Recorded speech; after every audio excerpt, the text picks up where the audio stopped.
One of the things that I think you people often don't understand about the self-advocacy movement is, even though we believe very strongly in the importance of disabled people speaking for ourselves and being at the center of our national conversations on disability, we know we need allies.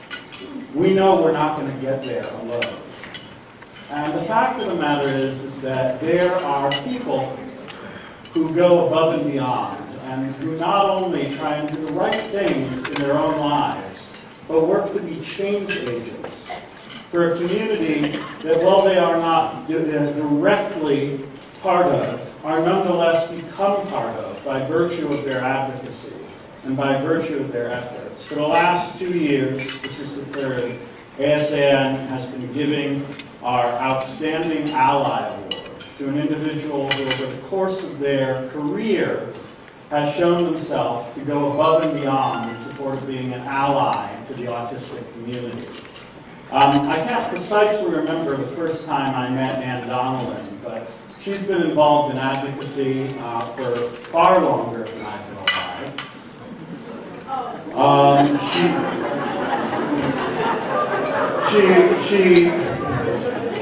She actually coined a couple of phrases that I end up using in my day-to-day conversation. My two favorites are, it's very hard to make a fist with your hand held out.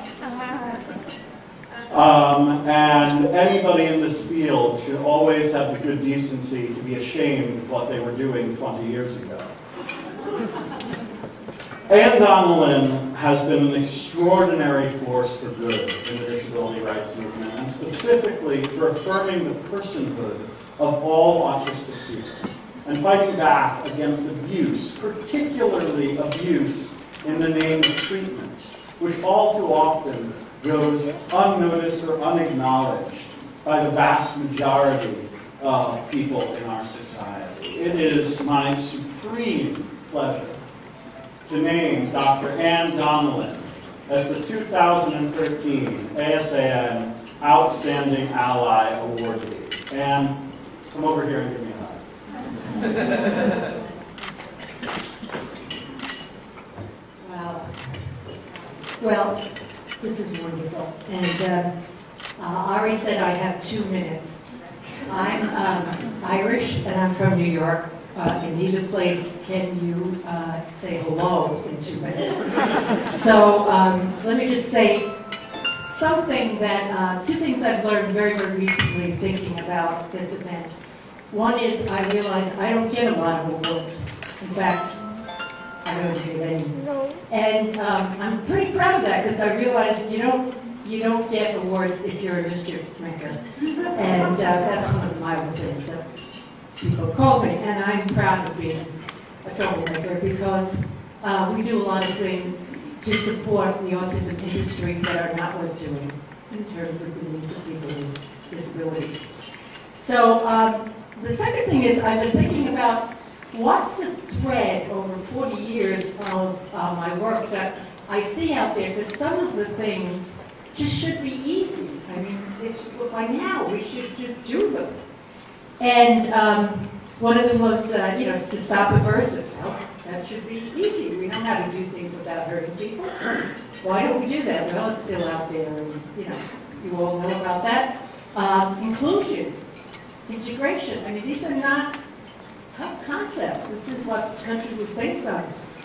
Typing to talk. Why did that become such an issue? Why? How could it possibly be that we were so upset about it?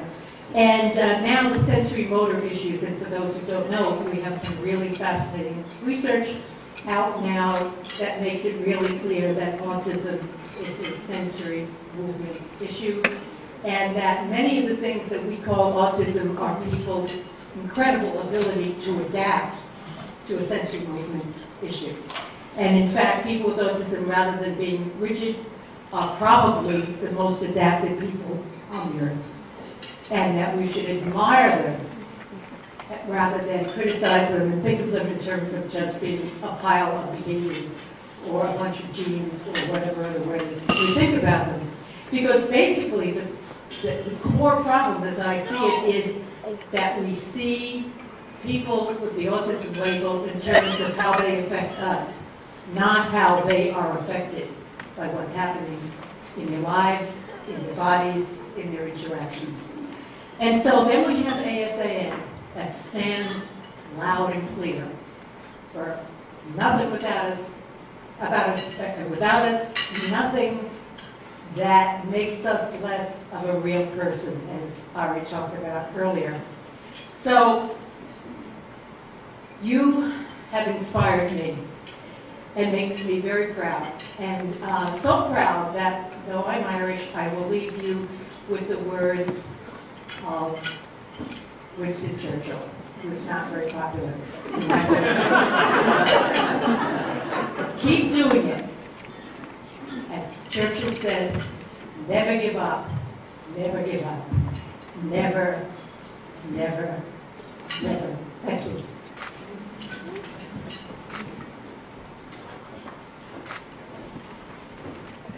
I do a number of really nice Irish songs if you're interested. Off key, but I do all the work.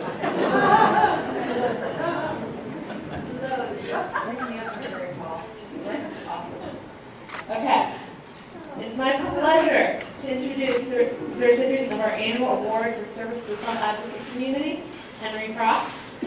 You heard a little bit about Henry in our speech. Henry is a student in Hillsborough County, Florida, which is the 8th largest school district in the United States, and they aren't very good at inclusion. Last year, Henry decided he wanted to attend his local middle school. I think I was told it's about 200 yards outside his front door. And when they decided not to admit him because he has a disability, he launched a massive social media campaign, which garnered celebrity and international support. And in the end, he won the right to go to the private school. So, quick show of hands, who here knows another 13-year-old boy that jazzed about going to school?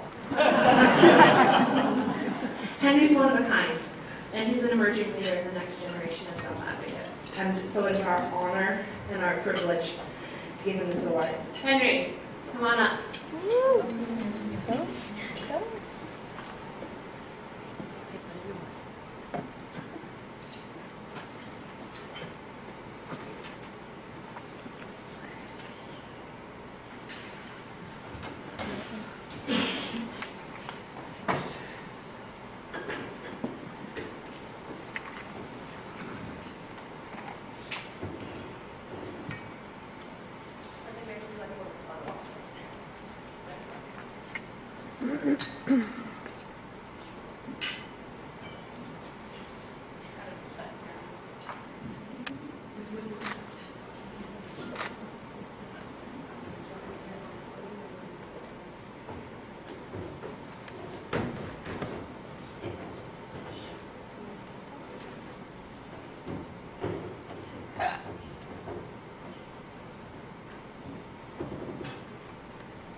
Henry was turning up the volume at the beginning. When you press the beginning is also great too. I don't have to go over. Can you do it again so that they can hear it? Thank you, volume. Thank you for this award, ASAN. Thank you for standing with me. I never was feeling alone. All autistic people, all disabled, not disabled people should know support, access, and inclusion as life. These rights are not favors or kindness or anything that other people can take away. These rights are yours for me.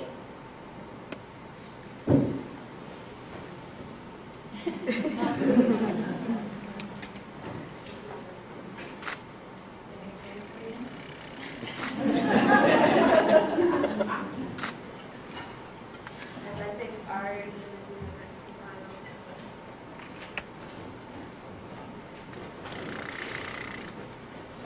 It's me again. Last time, I promise.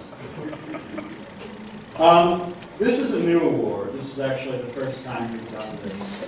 But you know, one of the things that I think is very interesting is that the autistic community is growing, not in the sense that there are more autistic people, although some people think that, but in the sense that there are more autistic people who know that they're autistic and who are committed to trying to do something to create an advocacy movement that is going to be in a position to defend our people's interests. There's been a lot of activism over the years online. There's been a growing amount of activism here in Washington, D.C.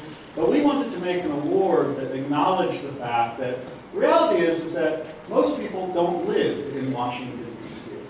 And as important as the federal government is in our lives, advocacy and activism is only going to succeed if we have a presence out in local communities. And so the ASAN Chapter of the Year Award, which Julia is going to be bringing over to you shortly, is designed to acknowledge an ASAN chapter that has gone above and beyond in engaging in meaningful activism to help support our community's growth, not just nationally, not just in media, but also on the ground in local communities.